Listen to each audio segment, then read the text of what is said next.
We don't exist until the camera comes on. Wonderful. Good evening, everyone. Thank you so much for coming tonight. Thank you, virtual audience, for coming.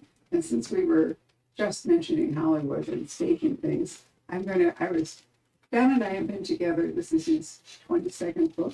We have been together for every one. Wow. Since 1991. Yeah. I tell the story. Should you tell the story? You tell it. It's your story. 1991, I arrived here with my first book and a wife and an infant. And we sold 2 books. She bought one. And she gave us cookies, which we needed. So, Right, and a little babysitting on the way. that's right. Actually, the story I was going to tell about Hollywood, because it's going to come into play in this conversation, is that Don has had several movie sort of forays into Hollywood, right? Where he has gone to take meetings, as we say. And at one of the, wait, this is your story. It's just No, you tell it. Didn't you? Well, anyway, at one of them, he had thoughtfully brought along a few of his books, right? And the thought that, no, see, it's your story. It's the nose picker guy. No, we're not telling. That's good. That's good. Not telling. No. Keeping it clean That's tonight. sad. Keeping it clean tonight. No, I went to a studio. I won't mention Mickey Mouse. And I got lost on the lot. I don't know if you know this part of the story. And I couldn't find the office building. First time ever in Hollywood, first book, first anything. And I went up to a security guard and I said, "Can you tell me where the office building is?" He says, "Yeah, it's really easy." He said, "You go straight down Mickey Street and you take a left on Dopey Lane." And I said, "I took a left on Dopey Lane around 1982. It was 88 before I got back to Mickey Street," which is not true.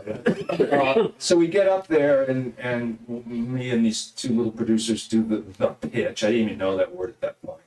And when I was leaving the office, which was very quickly, the executive was not interested, I noticed on the corner of his desk this very wonderful book called "Or I'll Dress You in Mourning."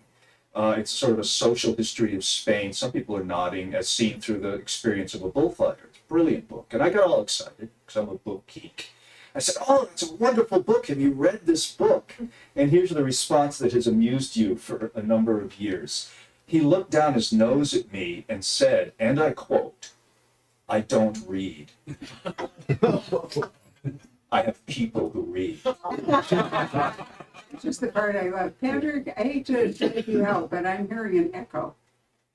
When Don talks, there is an echo back there. Can you not all hear it? There was a. Is it bad? It's fine. You're well. I just listen to the video, will you? Because if it echoes like that, nobody can understand anything. Or maybe I'm just saying everything twice. I don't know it. Now we've had a We heard couple. that one before. We've had a few technical glitches lately, and I'm just kind of conscious of it. Actually, one of my favorite memories of Don, we were in, I think it was Monterey. I'm pretty sure it was a Left Coast Crime, or maybe it was VoucherCon. I don't remember which. In Monterey, California, and I am not on stage or anything, so I'm having a little peaceful walk on a path along the ocean, and suddenly from nowhere, this person leaps out, clutches me, and says, "I can't do this on my own." Remember that? Yeah. So he dragged me inside. But that was also, I don't know if you were at the Austin VoucherCon. I was at the Austin Right, VoucherCon. when the organizer decided that no panel actually needed a moderator. So I would walk down the hall and people like Don would leap out of rooms and drag me in just long enough to get it going. You were one of them. Yeah, I was at a VoucherCon in Madison, Wisconsin with Ken Bruin. And Right there's a recipe for disaster. and an author who shall go nameless, very, very nice man. And it was at 8:30 in the morning on a Friday morning after the big party. And the other author was saying, "We need to organize something. There's no moderator. What are we going to do?" And Ken and I were saying, "We could do this in a phone booth. No one's going to be there. 8:30 on a Friday morning, it's going to be the 3 of us, right?" We assured him. We're all in the men's room 10 minutes before the event, and he's freaking, right? And Ken and I are like, "Dude, no one's going to be there. Don't worry about it." We walk into this room, there are 400 people sitting, looking expectantly at this dais, which has now become a gallows that we mount. And this guy, and with all justification in the world, is looking daggers at us. I just hate you two. And I'm completely correct. So we sit down, and he's there, and Ken is where you are, and I'm here, and we're staring out at this audience because we had prepared nothing. And then Ken leans into the microphone. Ken's Irish, Galway, and he says, "Thank you very much, ladies and gentlemen. Don Winslow will now tell sex stories." It got voted the best session of the convention. I'm sure it would. So anyway, we have a long and interesting history, but I have not yet introduced Robert Englund, the distinguished and prize-winning investigative reporter from the Arizona Republic. Yeah.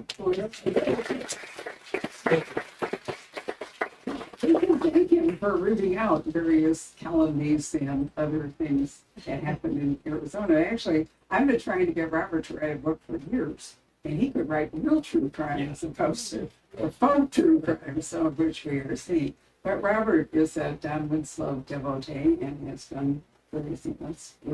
We have. Right? And he will be back for the author called Joe Nesbo, referred to as Nisbet, which is why you're doing it and not me, on June 3rd. So I'm really pleased to say that Joe is coming back, or coming back from Norway, and the very next day at 12 o'clock, Megan Abbott will be here. So it's going to be a power weekend. And it's exciting that some authors that we haven't seen, for example, Don, are back with us live. Here we are. I know. Yeah. Right. Are you going to tell sex stories now? No. Well, that's a disappointment. But just, anyway, I thought since we have not been together for a long time live, and since some of you have not been for the entire 32 years of our history together, that we might go back and just sort of run through some of your early books real quickly, Wow, because we okay. are here to, in fact, talk about City of Dreams. But let's go all the way back to A Cool Breeze by the on the Underground, On the Underground, which yeah. is a title I can hardly believe you got away with for a first novel. Because nobody cared. Do you want to know how the title of that came about? Sure. Okay. In the summer of '76, as the song goes, I was in London hunting down runaways. That was my job. And it was the hottest summer in recorded English history at that time.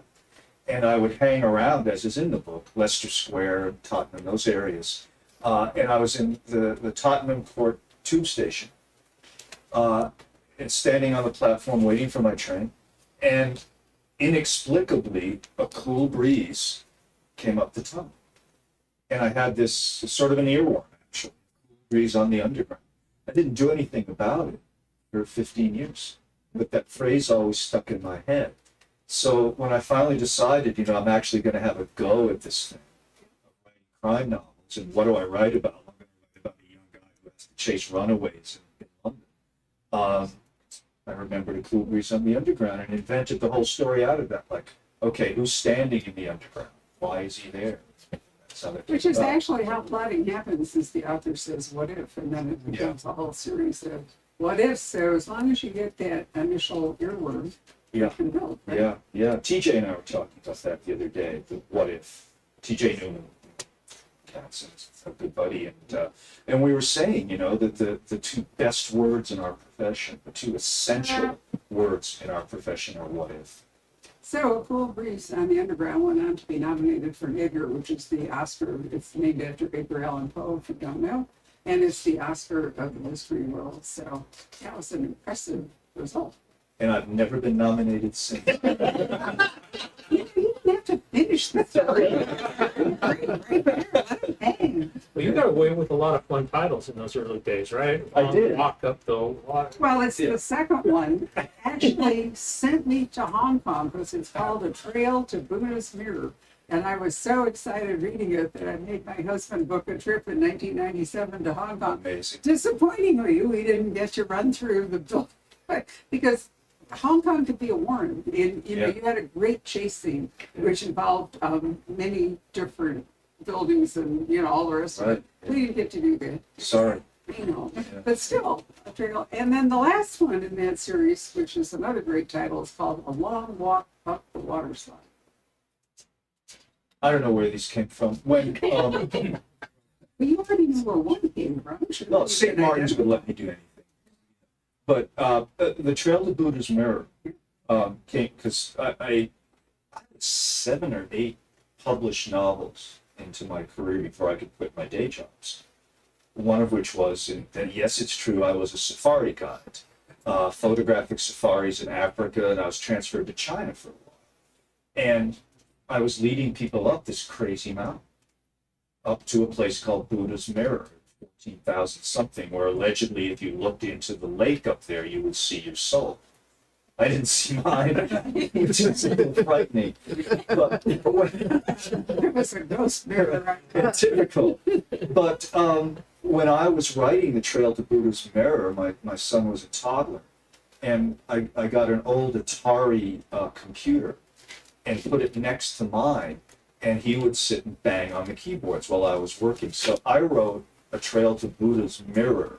He wrote The Trail to Boots and Mirrors, which might have been the better title. So I have a photo for you, which is when I did get to China and into Hong Kong. Actually, we were in China now for this part, and we hiked up to some place where, you know, there was going to be a shrine and the whole thing, and there's a big bucket sort of thing at the entrance, and it said, pay money, become Buddha. Proving that, you know, it is not entirely altruistic. So, Robert, which of the Neil Carey's do you like this? Oh, first of all, the title, Drowning in the Desert, and all that, Yeah. those are fun books. I like the first one. But What was the drowning? that was Wild- The last Wild one, Drowning? the last Wild Drowning in the Desert.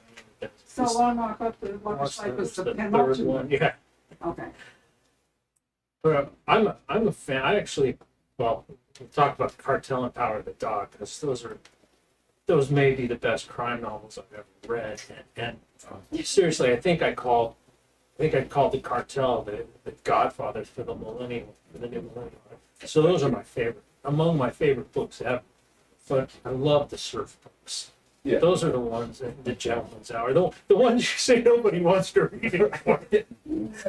I don't know, California Fire is right up there, but The Death and Life of Bobby Z might really be my favorite. And what a crusher that the movie, we were going to premiere the movie here, remember? Right, yeah. And then it went straight to whatever it was. and they didn't Straight get to do it. in those days, straight to DVD. Yeah, right. And now it's on cable all the time. It's a disappointment. Oh, yeah. I own a copy of that DVD. You do? That's Signed you? it. I've been wanting to meet you for a long time. Thanks for the 12 cents. Robert, I could use Anything it. I could do to help Appreciate it, a guy yeah. that can't find his soul in a mirror. In a mirror, it's tough. Yeah. Well, the movie's just called Bobby Z because apparently the death and life of was too complicated for Hollywood to deal with. Well, that's because they don't know. Yes, right. Yeah. Right. So one of the reasons that I wanted to bring up the Neil Carey books is that they are going to be reissued in hardcover and I think paperback by a publisher called Blackstone. And they were, I thought, originally going to be out around now, but Yeah, I think this summer. it's going to be summer or fall. So we will order them because I know many of you never got a chance to read them, and they were really wonderful. And you know, I don't think they will have dated much. Surely you didn't go in and Oh, no. F around with No, all of it? no. Because Touch they're doing that, you know, to Agatha Christie and who else? There are like 3 or 4 authors that are, we have a modern Boulderizing movement though. There's a man named Boulder who was a reverend in Victorian England who thought he would clean up the classics. So there's a verb actually called Boulderize. It was once an entire New York Times crossword puzzle was built around. Boulderized. Yeah, he was the, you know, the key word Yeah. across was Boulder. That's And fun. everything came from that. Right. Neil Carey, the books though are being developed as a TV series. Yeah, so. Do you know who the cast might be? I don't know yet. You don't know. They're just sort of writing scripts now. And before we plunge into the City of Dreams, tell us about the cool movie deal that you've got for this trilogy. Yeah, I'm really excited about it. It's headed toward being made into 3 films. Mhm. and starring Austin Butler. And just did Elvis. So I'm really excited, and I've had numerous conversations with him, and I think he gets it, gets the character. He's a good guy. I like him. So, So you found an actor that reads, even if the rest of them don't. yes, It yay. was important that we establish early about how it works in Hollywood. You know, though, one time, this is disgraceful name dropping, but I had dinner with Keanu Reeves. And I expected the guy from Ted and Bill or Bob whatever it is, to show up. And we spent the whole evening discussing French literature. He had encyclopedic knowledge. No, in English, but we were talking about Guy de Maupassant stories and all kinds. So we're here to talk tonight about City of Dreams, which is the second book after City of Fire, and next comes City of Runes. So on my way down here, I was reviewing the Iliad and the Aeneid in my head. And, you know, the way to really look at this, I think, is the Iliad is a war story between competing mobs called states in ancient Greece. We had Mycenae over here, and we had Troy. They're actually, if you look at the map, not very far apart, because Troy is right below Istanbul and the Dardanelles, and Mycenae is right over here. So how it took Ulysses 8 years to get home proves they Let's do another thing. terrible navigator. But regardless, anyway, so the Iliad basically is a mob story between these two warring states, and eventually Troy falls in a combination of naivety, trickery, and, if I dare say it, hubris. Sure, and greed. That too. The Odyssey, which is what we always think of as we generally think of, I should never say always, coming after the Iliad, is the story of a winner. It's the story of Odysseus, who's on the Greek side, the winning side, and he sails back home. The Aeneid, written by Virgil, is the story of the losers. In other words, some of the survivors from Troy and what happened to them. And so that's really what we have here, is that City of Fire was the Iliad, more or less. Yeah. This one, City of Dreams, is really part one of the Aeneid, because Aeneas took some people that had survived the war and set sail, and he went to Carthage, where he fell in love with a beautiful queen called Dido. And it went all right for a while. But then he decided he really needed to move on and found Rome, which is, Which the is origin story for Rome, but that's book 3. So in this book, we go to Hollywood, Yeah. which is basically Carthage. Which is Carthage. And in City of Runes, unbelievably, we're going to go to Las Vegas. Well, not Yeah. unbelievably, it's the obvious. Yeah. Yeah, well, I mean, but that really is what you're doing. That isn't it? really is It's what I'm taking doing these is- classics and yeah, rewriting them. and rewriting them. Yeah, I came to these classics somewhat later in life. When I realized in my late 30s how ignorant I really was. I have a very deep education in African history of all things. And I knew Shakespeare very well, because that was another job I had on the way, was, directing Shakespeare plays in England. Was that when you were ushering in movie theaters? That was later. Yeah, later on, after movie theaters, Private Eye, and Safari Guide. And you brought it all to bear Yeah, in this trilogy. yeah. haven't you? So I read the Iliad, and I thought, I already know this story. This was the New England crime wars I grew up with. And then I read the Aeneid. I'd read a little bit of it in Latin in high school. I actually read it in Latin before I read it in English. And but then it struck me, that boy, this is a trilogy. If you take this guy's life, because Aeneid's life starts in the Iliad, right? And you follow it through, it's a major crime epic. When Aeneas lands in Carthage, the first thing that happens is he walks into a cave. And he sees murals of the Trojan Wars. He sees murals of his previous life. And I thought, what's the modern equivalent of that? Movies. And I could not resist that temptation to bring Danny and his cohorts onto a movie set in a studio where I've spent some time to see what happens. And then, of course, as you alluded to, he falls in love with Dido, the quote, tragic queen of Carthage. Except she wasn't tragic until he got there. She was doing Right. great.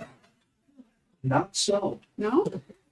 Because when I started to look into Dido's past, where we had to go into mythology, you see major tragedy, and which is reflected in the book. But what was really appealing was, just as in the Aeneid, neither her people or his people wanted them to be together. No, that is true. Yeah. And That so, is indeed the case. Her ministers and all, actually in her family, totally opposed to it. who is this foreigner? Yeah.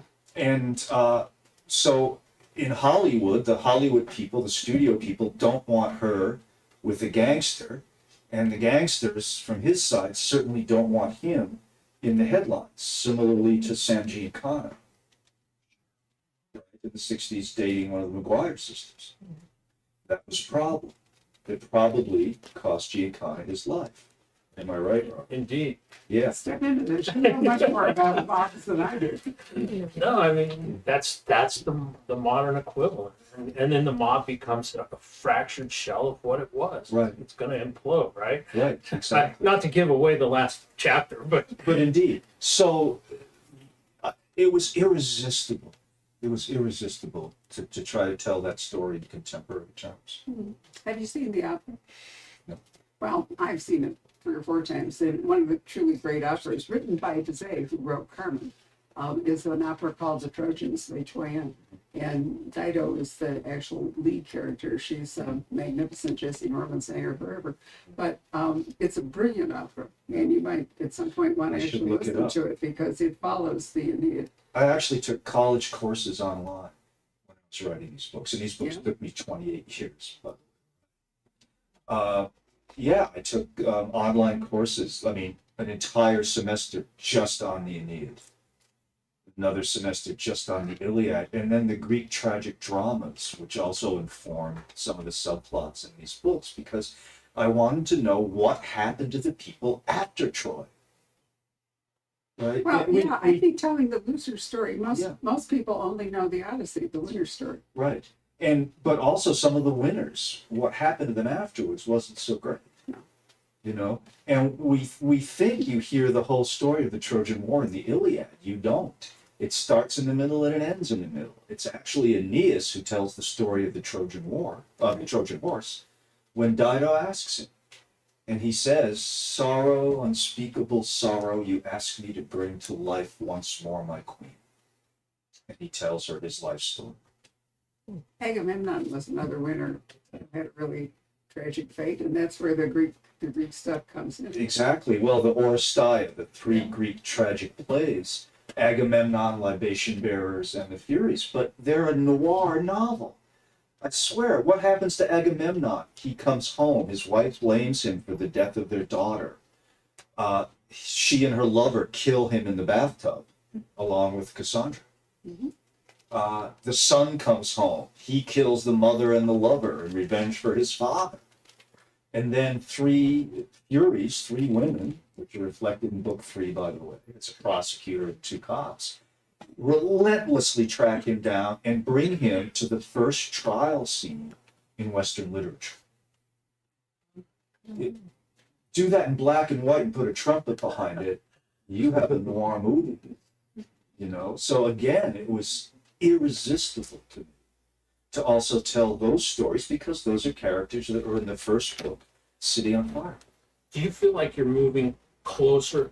Because the first book, I thought you did a masterful job of laying out the classic, but you were taking, and you have to, Sure. you took some serious liberties, Yeah. and you also removed a lot of that plot from the classic. Right. But in this book, I feel like you're adhering much more to the Yeah, I think so. And that's why this book took so long to write.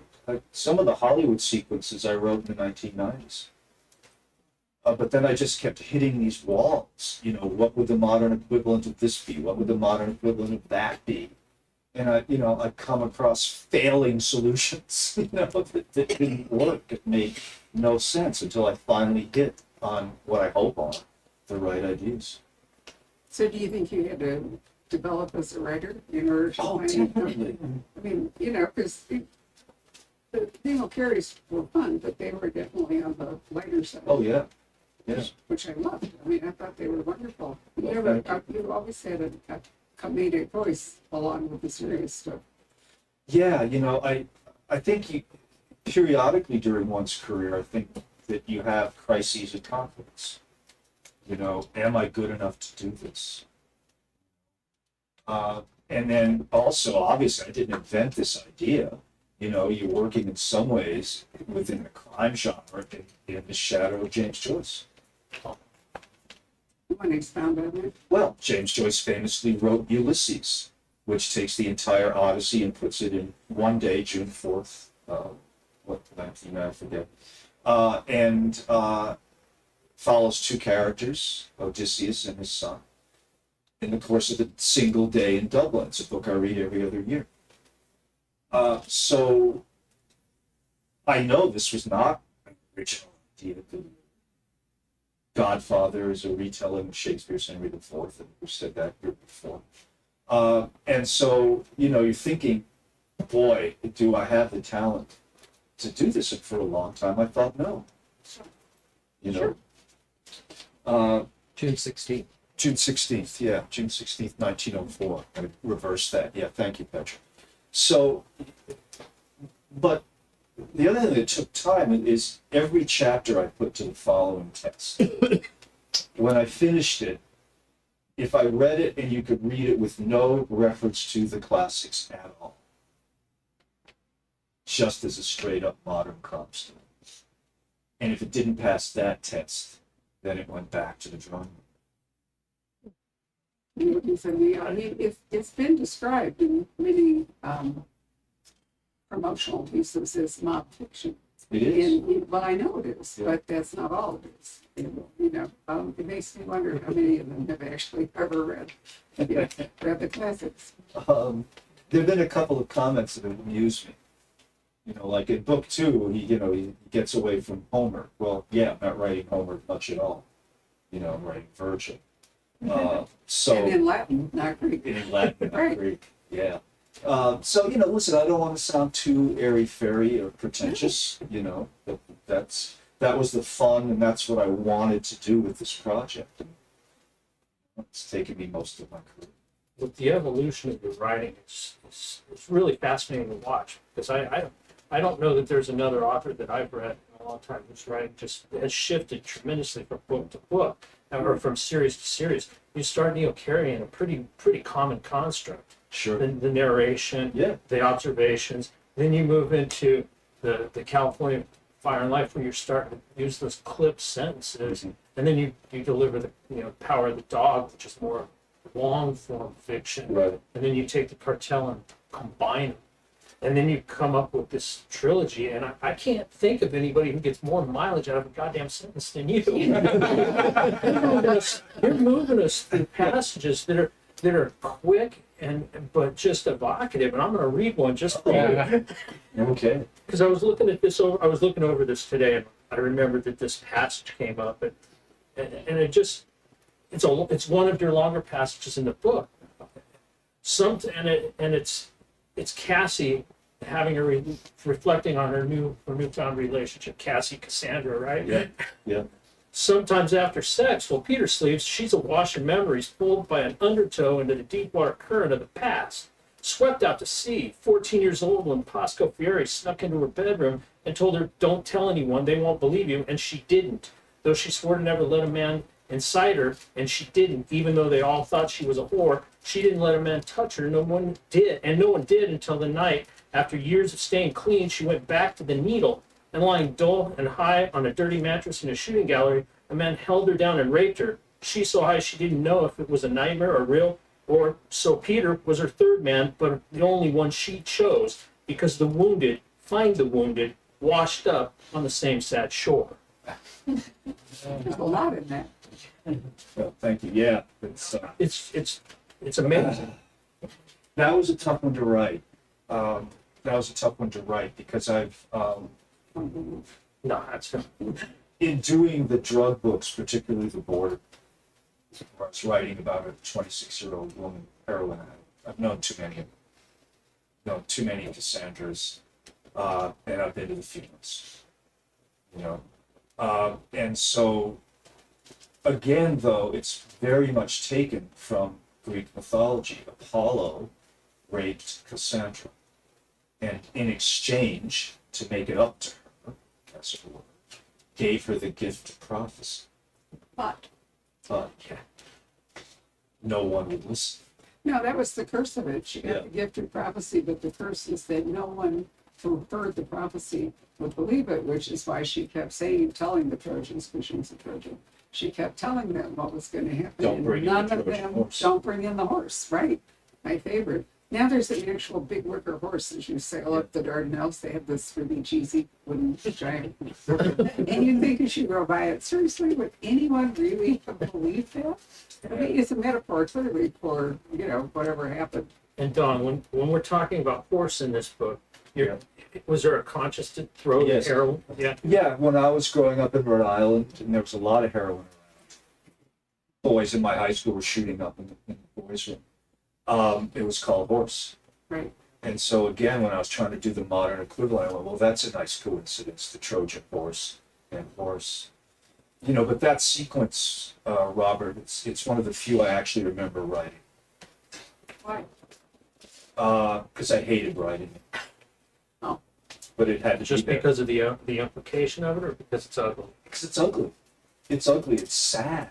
And it's ugly, but it had to be true,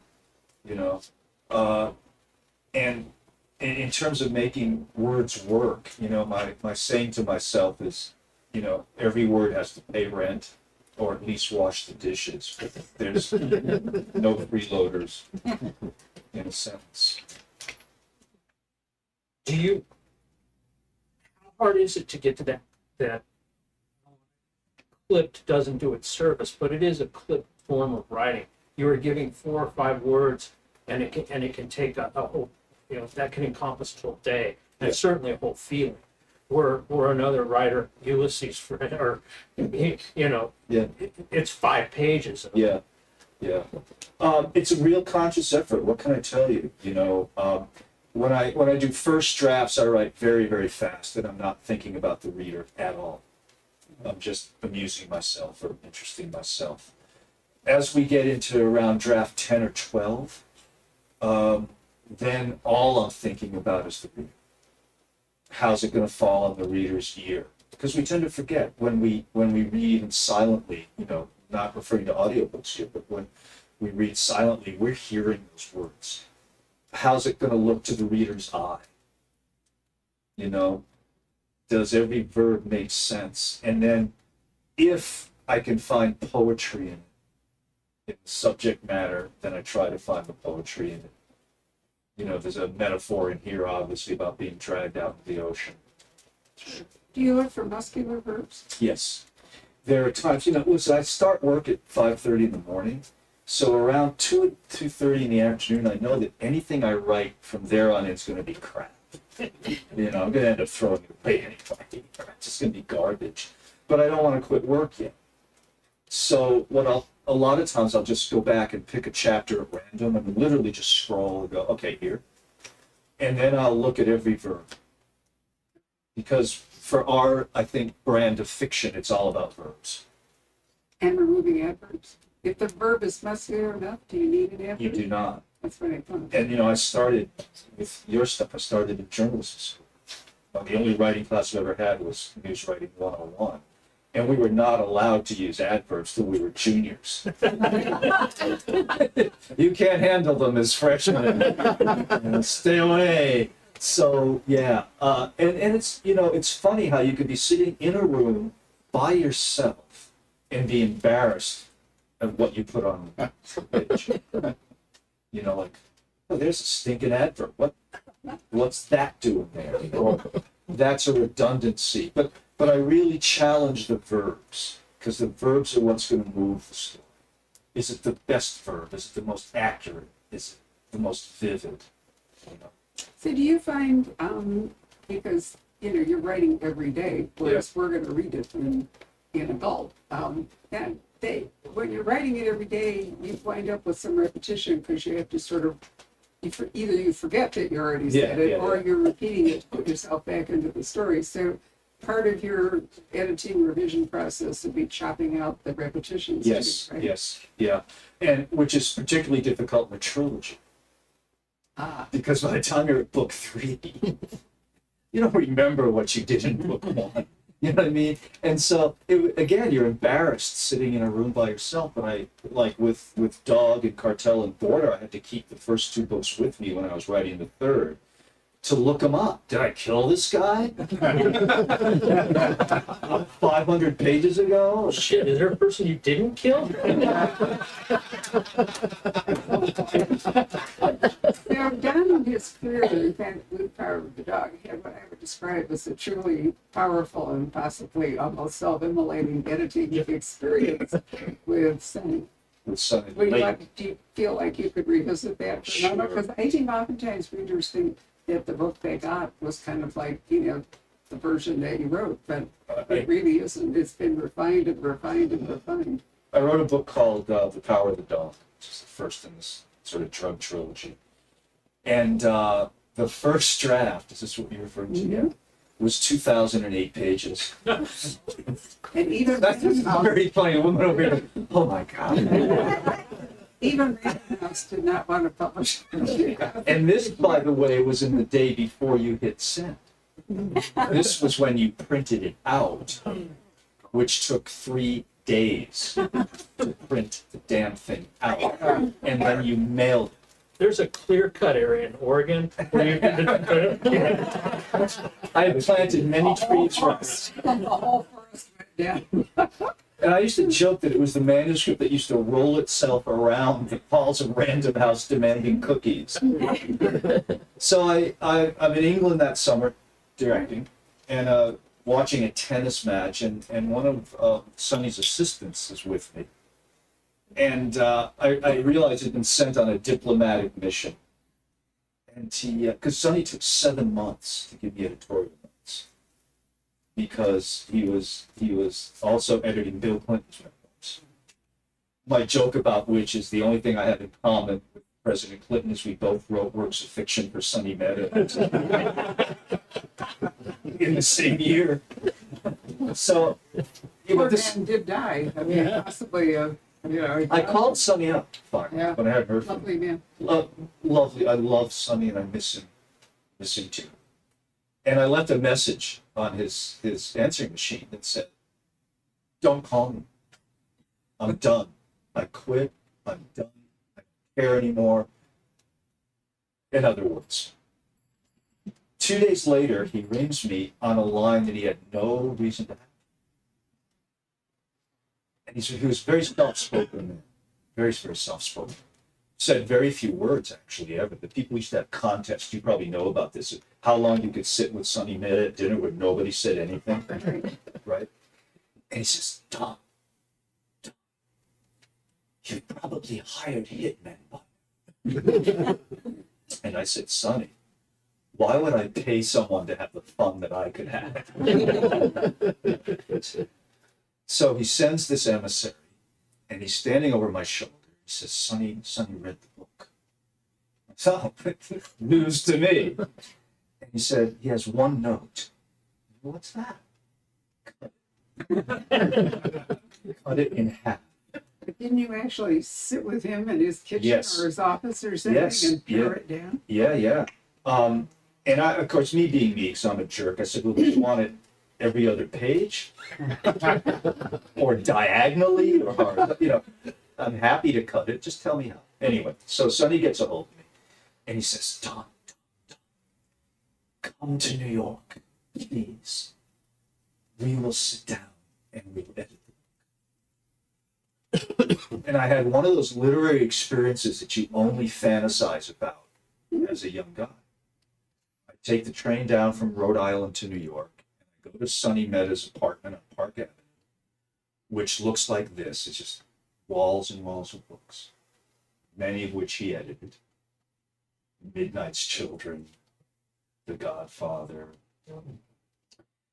And I didn't think he'd read the damn book. I really didn't. I was angry. And we sit down at his kitchen table. We start at 5 p.m, and he had the, big fat El Gordo manuscript with little pencil notes in the margins, handwritten. And there was a bottle of Johnny Walker. I don't drink. And Sonny would sit, and at 6 a.m., just as the sun was coming up in New York, I left his apartment with the book editing. It's one of the great, all-time experiences that you could ever have. The late great Sonny Mehta, it chokes me up. I love him. He was a real legend. Oh. There's a documentary out about the famous Scribner editor who edited, I'm going blank, Max Perkins. Max Perkins. Thank you, who edited Thomas Wolfe and Fitzgerald. F. Scott Fitzgerald. And there are these occasional legendary editors who, in some sort of synthesis with the author, produce works that would not otherwise exist as they are. Yeah, the only reason Dog exists, I had lunch with Sonny, and I talked to him. He said, well, what's next? This was after Bobby Z and Cal Fire and Life. And I had 3 ideas. 2 of them were basically pretty standard crime novels, and the third was this, 5 major characters over the course of 40 years describing the war on drugs.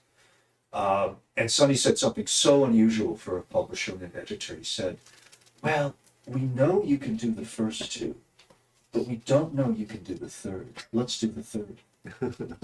It's extraordinary. And anyone who hasn't read Power of the Dog, the title doesn't lie. It's about as powerful as you get. And there's some scenes in there that I still think about, maybe because I had kids at the time, but there's a scene on a bridge that will forever haunt you. And I know that some of the things you brought in the next 2 books were as equally vivid and ugly and took a toll on you. Yeah. I'm going to give you an editorial note. You had kids at the time, and you know what? You still have kids. Well, you had. I gave them away. Anyone who knows me always says, you have triplets? And I always say, why do you want one? Do you know that we just did? There's a book called How I'll Kill You. Seriously, that I did an event for her a little while ago, and it is about identical triplet sisters living in Arizona who are serial killers. Nice. Do you have something you want to tell? Training program. So if you'd like it, it's a handy book. I'll give it to you. Right, we'll see how it is. So, what else would you like to say, or should we move to questions? Power of the Dog is if I just watched the pilot this afternoon. Really? Is headed as a TV series on FX. Those 3 books, and that's pretty exciting. So you've got 3 things in play. You've got maybe even more. Yeah. Oh, well, come on. That's More about it. What the whole thing? Crime 101, which was a novella in a volume called Broken. Yeah. Is moving in that direction. Okay. And then this, which very We excited already about. We talked about that. And we The talked Crime about Neil 101, Fury. the Steve McQueen. The Steve McQueen one, yeah. That was wonderful. Yeah, and Cool Breeze, and let's see what happens with a couple of other ones. Wow. So Think about that. And Hours watching Don Winslow brought to the screen by people who don't read. I got to tell you that the people that are doing these projects have been fantastic. That's great. It's really fun when a screenwriter comes up with a better idea than you have. Damn, I wish I'd thought of that, and they've really applied a lot of care and a lot of intelligence. I'm really pleased. Maybe it was only in Mouseville. I think it's just that one guy. No, listen, it's easy to tease Hollywood, it is, because it's an easy target. But the majority, the big majority of people that I've met and worked there have been terrific. Very, very smart, very creative, very caring. And you've been extremely fortunate in your agent. And Shane's been fantastic, been Shane wonderful. Salerno, and he has done the thing of putting my work together with great people. Mhm. That makes a big difference. it was like 10 years ago. You were playing with Hollywood. Yeah. And it Well, was Hollywood was playing with me, and Shane completely turned that And you got to play back a little bit. I love the story you have about you and your buddy trying to raise money for for an operation or something, and you went there with this whacked out idea and got somebody to bite on it. Yeah, yeah. He needed insurance, didn't have health insurance, and was about to have a baby. And we were on the beach just surfing, buddy. And I said, I know how to get health insurance. He said, how's that? I said, no, you write a screenplay and you have to join the Screenwriters Guild, and they have blue chip health insurance. So we made up a story on the beach. I It's a phoned, novel by Neil Shute. I phoned the producer in Hollywood, and we were up there that afternoon and sold it that afternoon. But they insisted that we write the screenplay. On the way back down to the beach, we had to stop at a bookstore to buy books on how to write a screenplay. and then I'll wrap this up. This is why. Can I tell you why I'm going to hell? It's a quick story. It's not a sex story. We wrote the script, and it's about martial arts studios in Orange County during an era where they literally fought in the streets for supremacy. It's called Dojo Wars. We write the script, we turn it in, they have one of these meetings to get notes from an executive. I fell asleep during the meeting. The producers had a dog I was very fond of, and I was laying down on the floor petting the dog, and I fell asleep. But I woke up for note number 43, because the poor young assistant is reading the notes, and he says, I don't believe this one. I said, what is it? Mind you, they had bought a script and paid for a script called Dojo Wars. Note number 43 reads, and I quote, what's a dojo? That's not why I'm going to hell. This is why I'm going to hell. In the rewrite, I wrote a line. I did. Did you know no actor with any self-respect would ever speak, no director would ever film, but I wrote this line. Two martial arts instructors are standing on the beach, and one says to the other, let's go back to the dojo, you know, the place where we teach martial arts.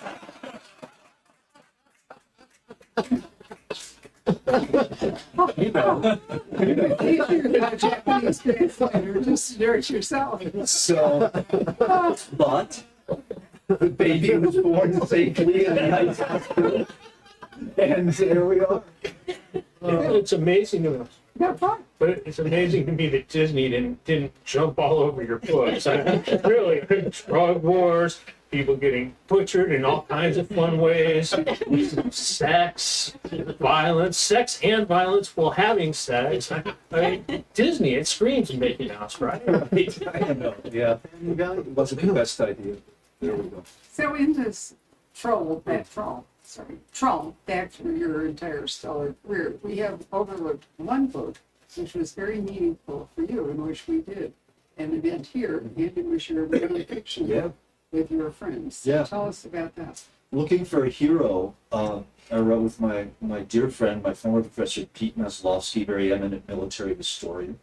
And it's about a guy named Joe Hooper, who was the most decorated Army veteran of Vietnam that you've never heard of. And it's about why you never heard of the biography of him. And it took us 10 years of research and writing. I'm very proud of it. It was a real adventure. It started off, Pete would come to Connecticut, where we lived at the time, to trout fish. And I was driving into the airport, we stopped for breakfast, and over breakfast I said, you know, what are you doing next? And he showed me this little newspaper article about this guy named Joe Hooper. And I said, Pete, that's not an article, that's a book. And he went, no. He called me from O'Hare Airport and said, you're right, but I want you to write it with me. I said, no. You know, you're a great military historian, I'm a crime writer, you don't want me. But he insisted, and I thought, well, there are actually things in the research I could help him with, because the death was a bit mysterious, and, you know, I could do a lot of the research of tracking people down. So, not one fact, including the spelling of his name, in the article that started the whole thing turned out to be true.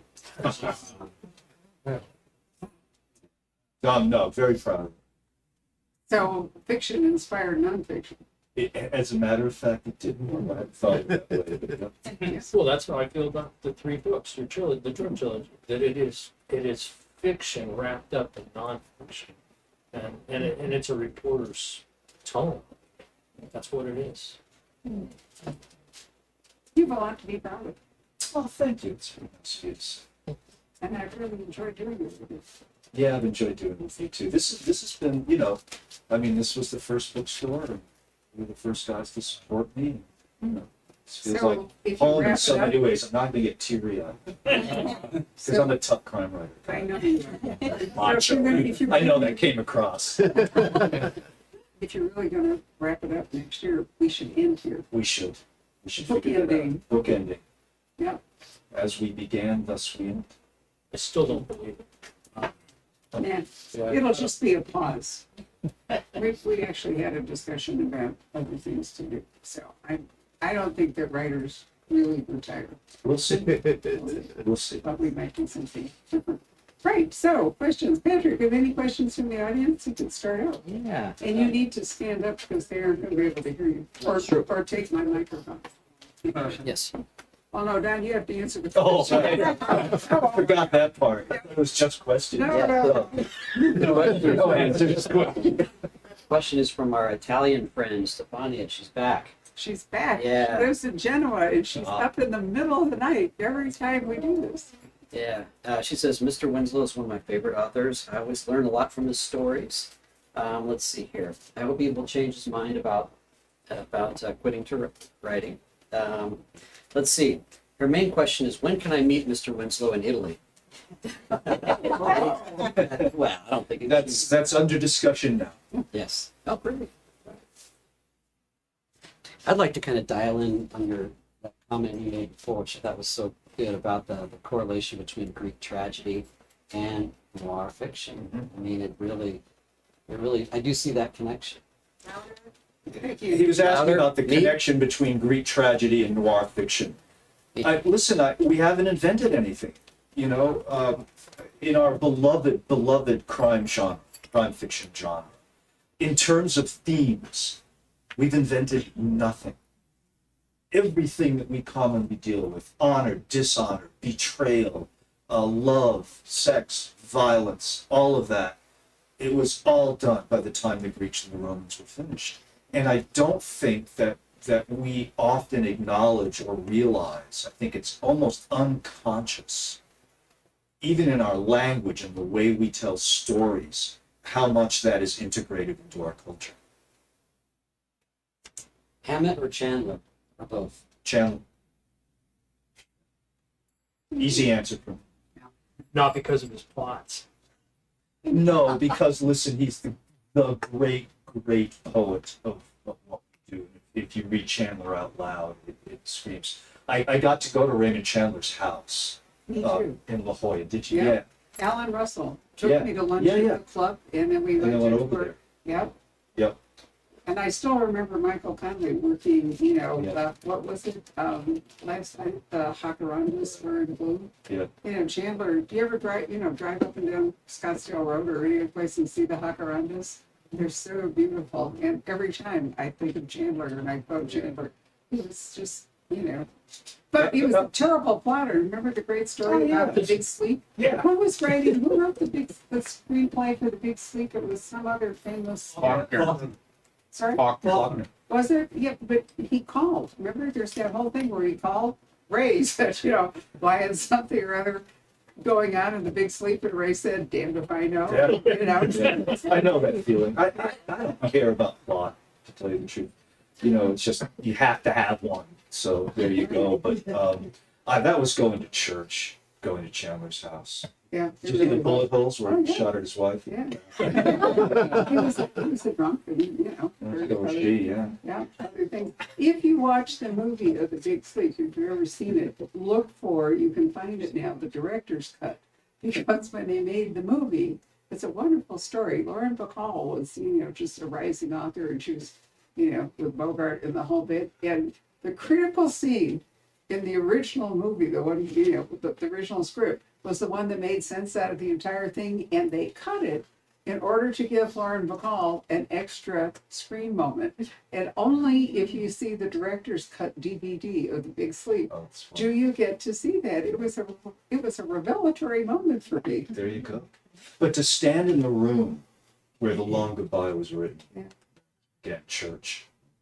But I wanted to say that, you've talked about the Greeks and the Romans and nothing was new. But the truth is, if you actually look at the Egyptian, Mhm. the Pharaonic literature. Which I have not. So. Well, I've been to Egypt Okay. various times and Yeah. had the opportunity to sort of look at it. Uh-huh. And even there's a famous Babylonian, the Epic of Gilgamesh. Oh, sure. Gilgamesh, All yeah. of that. So, Yeah. there's a whole, the ancients were no different. Right. We're the same cat, in the words of Lenny Bruce.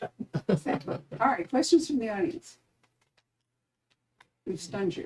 Yeah, they're probably Here, afraid. you get to call off for your Oh, questions. it's okay. It's When is the third book going to be out? a year from now. Yeah. This was always planned as a trilogy in my head, and I also thought I wanted to do it in 3 separate volumes as opposed to one big fat volume, because I think that there are 3 distinct phases in Danny Ryan's life, and it's good to have a year between them. Yes, Becky. How do you handle the passages that are difficult, the ones that you said you hate writing? How do you get your mind in it and out? I don't sleep the night before. I know it's coming up, and I know that as much as I try to put it off, I'm going to be writing that Cassandra scene tomorrow. And so I don't sleep, and the words keep cycling through and kind of refining. It's harder to get out of it than it is to get into it, because not to be overly airy-fairy about it, but you have to dive deeply into it, or it's not going to be any good. It just isn't. You can't stay on the surface with it. You have to try to kind of feel it. And so, but I have a very normal kind of life. I have a wife who, may or may not read my books. A bunch of you know her. And so, I go home and cook dinner. And just try to do those everyday kind of mundane things. Or, we typically go for a 5-mile walk during the course of the day. And so you just try to do the normal things. Having said that, there are certain scenes, and you alluded to one of them, that never leave you. They just don't. How do you celebrate then, on a happy note? How do you celebrate something that you really love that you... Listen, I try to keep it all pretty even. It's very rare that I'm going to leave the room going, yeah, yeah, you're great. You really don't feel it that way, and it's such a long kind of process Thank you. of writing and rewriting. So I do the same stuff. I'm a really boring guy. I think there was one in the back, the gentleman, and then I'll come this way. Yes. After having a 2,000-page book Yeah. torn asunder in this fantastic way, Yeah. how did your process of writing evolve afterwards? Did that change your workflow up? No, Okay. it didn't, because I'm not that smart. It didn't. I always just want to write the story the way I think it should be written on those early drafts, knowing I'm going to throw stuff away, right? But there's a famous old martial arts saying, the dojo where we teach. and it's about defensive moves. It's not terribly interesting, but the question that's asked, the metaphorical question that's asked is, how do you carve a tiger? And the answer is you take a big block of wood and you cut away everything that doesn't look like a tiger. So the Michelangelo. Yeah, Yeah. yeah, exactly. So, but first you need the big block of wood. So I'll get that big block of wood, and then there's this rather painful process of chopping it up, cutting things you might like. See, but you did have them. I mean, it does feel like your writing style changed and became much more economical. Yeah, I think so over the years. Hopefully you get better at writing too. But it wasn't one of these James Elroy moments where you had Power of the Dog and you told you got to cut it like this, and you just changed your style of writing overnight. No, because if you read Cartel, it's pretty much the same style. Yeah. Yes, sir, here and then, yeah. You say you're done with crime writing. What about politics? What about doing some political book? I don't think I want to do a political book, and here's why. I think you're alluding to the fact that I'm pretty active on social media and do a lot of tweets, and that Shane and I do these videos. If I were to write a book about these issues that I feel strongly about, I'm going to end up writing an elegy on American democracy, and I don't want to do that. Because it would take 3 to 4 years to write the book. It's another 1.5 to 2 years in production. By that time, sir, I'm afraid it's going to be over. So we're in the fight that we're in. And I don't want to turn this into a political evening, but what's required now is fast response kind of writing and things. And so that's why I wouldn't write a book. Is that and that's why you decided to retire? To It's one of the concentrate on major that? reasons. You know, I think there's sort of a confluence. I think I finished this trilogy, which has been sort of the ambition of a lifetime. And then that just happened to coincide with what's been going on in this country since roughly 2015. Y'all could do the math. And so, It's just a box. it's only, Yeah. listen, without getting sententious about it, I think I inherited a certain country, and I need to pass that country on. Can I say from an historian standpoint, I've repeated this many times, at the start of every century since 14th, the first 25 years have been shit. Yeah. And I'm talking World War I am talking the Napoleonic War, I'm talking the South Sea Bubble and the French, and, you know, I mean, it's like everything falls apart and has to recoalesce. Yeah. And you don't know. I point out to people, because I do a lot of historical fiction, England was at war for France with Napoleon for 20 years. And no one knew until June of 2015 at Waterloo, and it was really dicey then. No one knew who was going to win. 20 years. A near run thing. And now you look back on it now, and you write Regency romances, and it's all fun and all, because we know how it came out. Right. And we know, but it was horrible to live through. Yeah. And, you know, this is no different. I mean, I think World War I is the most just tragic war. Totally I devastating. have an awful time reading anything about it. I would argue that Europe is still not recovered from the war. I think you're right. It tore down, and it was an unforced error Right. in a lot of ways. You know, that's the thing that's so hard, is that there are a number of unforced errors. Sure. And I will also, not to be political here, but at all, there's a pair of authors called Andrews and Wilson who are going to be taking over the Tom Clancy franchise next year from Mark Hamill. And they write, they're both in the military. One of them's a surgeon. I can't remember what the other one does. They're really smart guys. They were the Dempsey guys. Remember, Patrick? We did that. And they're going to do a program with Don Bentley, who's also writing Clancy, in May. But when I talked to them, we talked about Putin and the Ukraine and what happened. You know, why did he even think about going? And they said you have to get into his head to realize that for most wars start because one side underestimates the other. They really think it's going to be a walk in the park, and it isn't. Here's what you see. But then he went on to say that where we are now is that Russia doesn't think in terms of win-win. It thinks in terms of you lose. They win if they can make you lose. So we are in two completely different constructs trying to figure out how this is going to go. And that's what I mean by recoalesce. It's the famous Boris's goat joke. You know that joke. I don't. Ivan is talking to God. He's upset, very unhappy. He says, "Oh God, Boris has a goat and I have no goat. Oh Lord, Boris has a goat, I have no." This goes on for years. "Boris has a goat and I have no goat." Finally he hears a voice, and it's God. He says, "Ivan, I'm going to give you your wish." And Ivan grins and says, "You're going to kill Boris's goat?" Anyway, I interrupted the question. I'm sorry. It's a unique story to work on a project like this your whole career. most authors kind of through your book takes this for 100 years. Uh-huh. Was there a moment, and maybe it was similar to what happened with The Power of the Dog, where you considered giving up? Oh, yeah.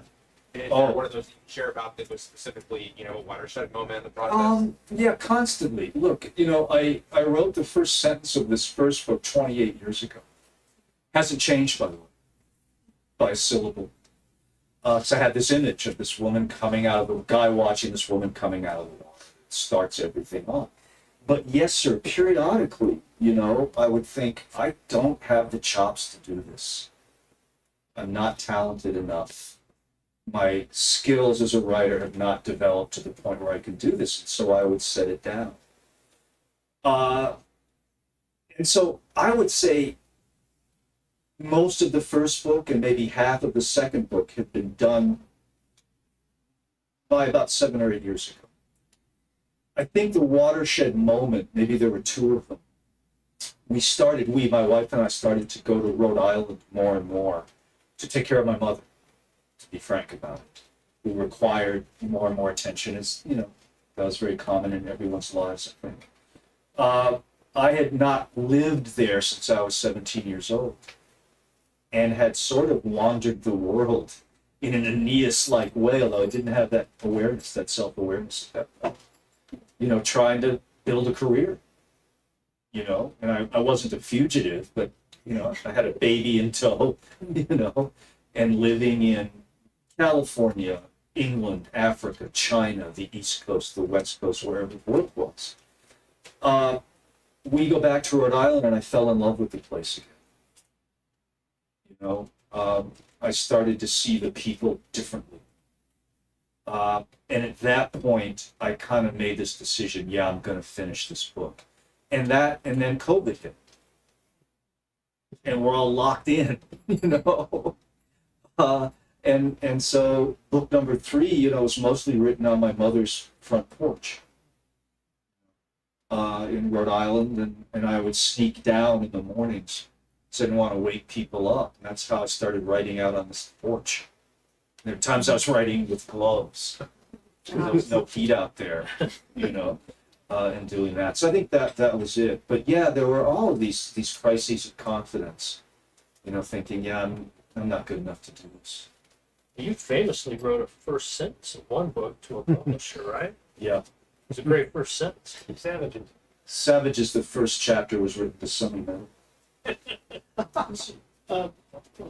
Yeah, you get. Oh, as a, so I mean, as an author, the lonely writer and all that, but you mentioned you've collaborated,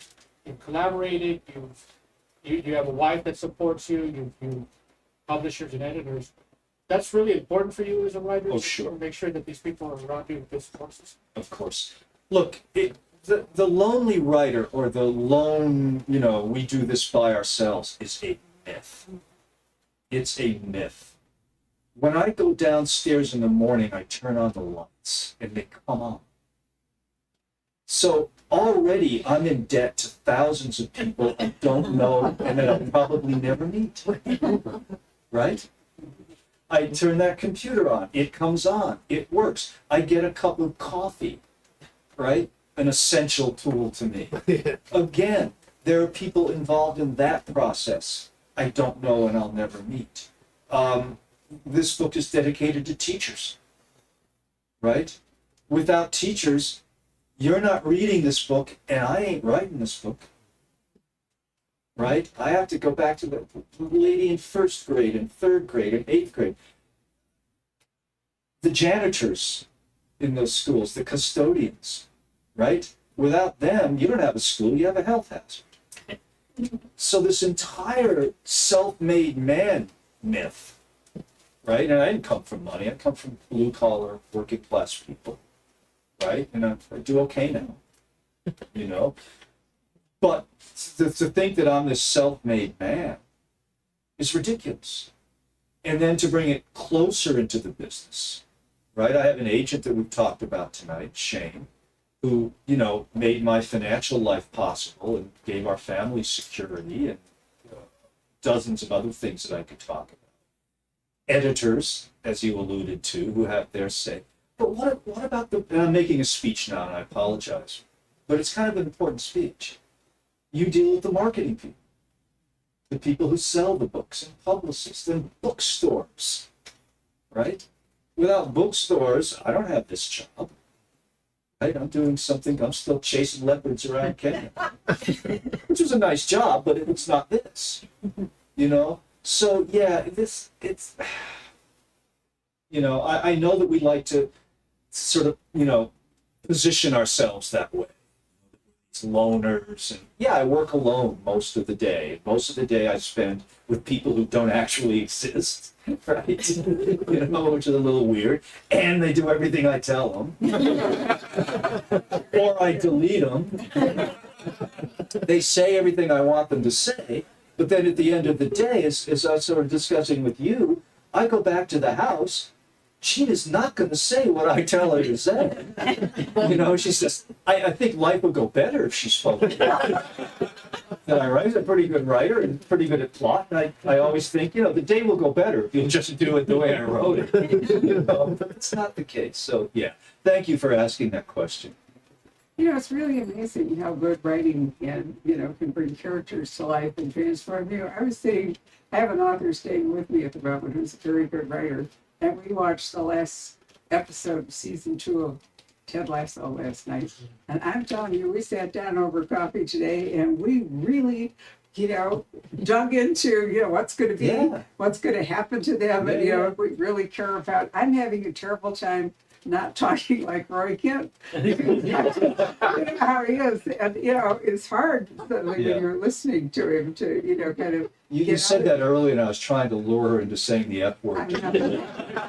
But my point is that, you know, we are two intelligent. I'm a bookseller, she's an author, and we're having a serious discussion about the lives of completely fictional people. You care, don't you? But that's my point. Yeah. We actually care, you know, and we're worried about their future. Right. And will they be happy? And my husband chimes in with his idea of how it's going to end. And so now all three of us are sitting there. And it's amazing. I can't tell you how much angry mail I've received from people who are upset that Neil Carey and Karen, the love interest in our books, never got together. Karen. Oh my God, a Karen. Well, before the whole thing. But angry mail. Yes, ma'am. I was just wondering, because most mob books that you see deal with the Italian side of it, and in this book, instead of taking it from the Moretti point of view, you dealt with Danny Ryan and the Irish point of view.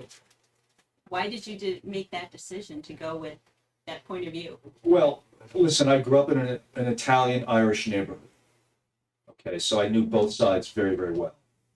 But ethnically, I'm more Irish than I am Italian, and so that was a very easy biome, if you will, for me to write in. But it's something that Barbara said earlier. Losers are more interesting than winners. And so I wanted to follow the losing side of that war. That's what I was going to ask. Historically, the Irish didn't fare well in the mob wars in the 80s. No, not well at all. And listen, you know, I mean, we can tell a lot of Irish jokes, and I can because I'm Irish, but there's an Irish saying, looking forward to our next defeat. You know, we do defeat very well in our songs and in our poetry and all of that. And so, it was, and plus I wanted to do Aeneas. I was fascinated by that story, and it made more sense that was the Irish side of it because they did not fare well in those conflicts. So, Robert, do you have a final question or anything you would like to contribute to this before we wind it up?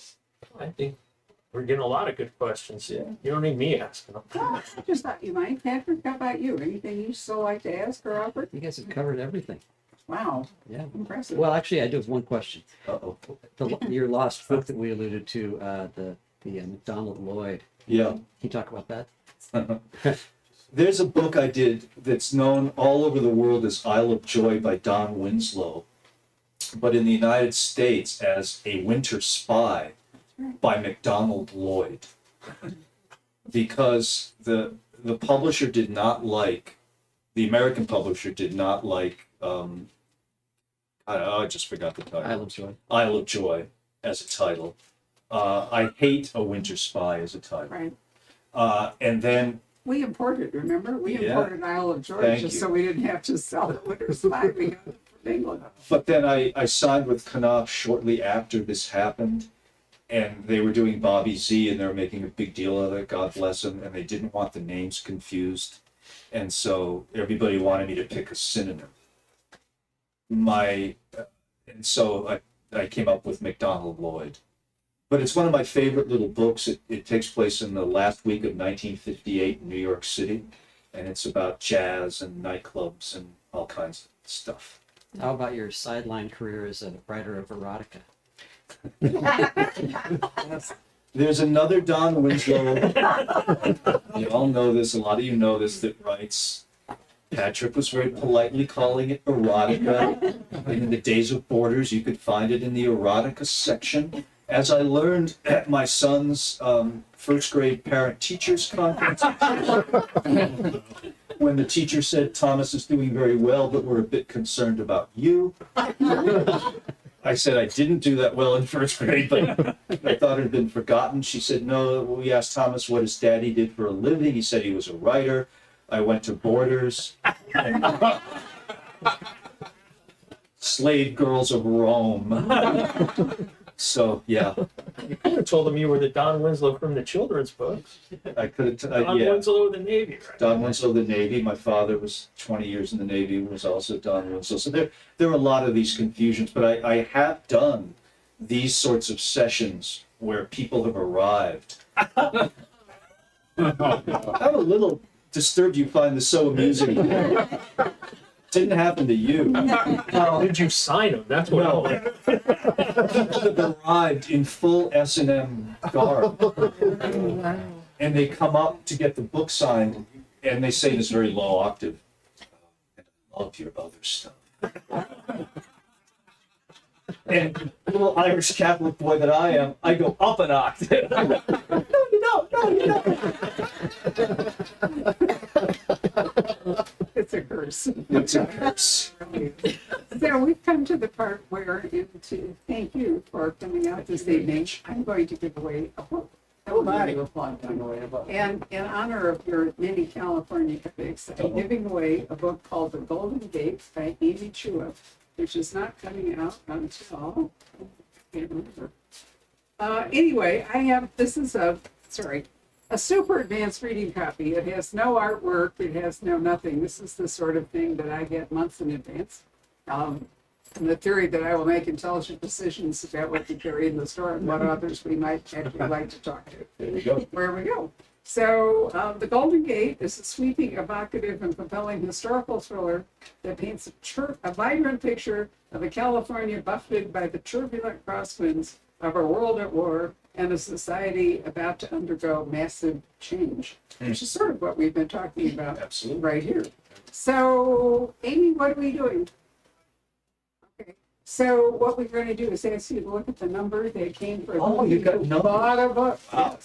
And we're going to ask you to pick a number between 1 and 43. 36. Wonderful, sir. So this won't be out, I think, until September. My You're only welcome. request is you do not post a negative review on Amazon. Because I once gave away an art to somebody Oh, who God. actually went home and not only published a negative review, but an entire plot spoiler. And it was awful, and I almost gave up giving the advanced reading copies away, so I'm giving you, on your honor, do not do that. So let's thank Ron, sorry, not Ron.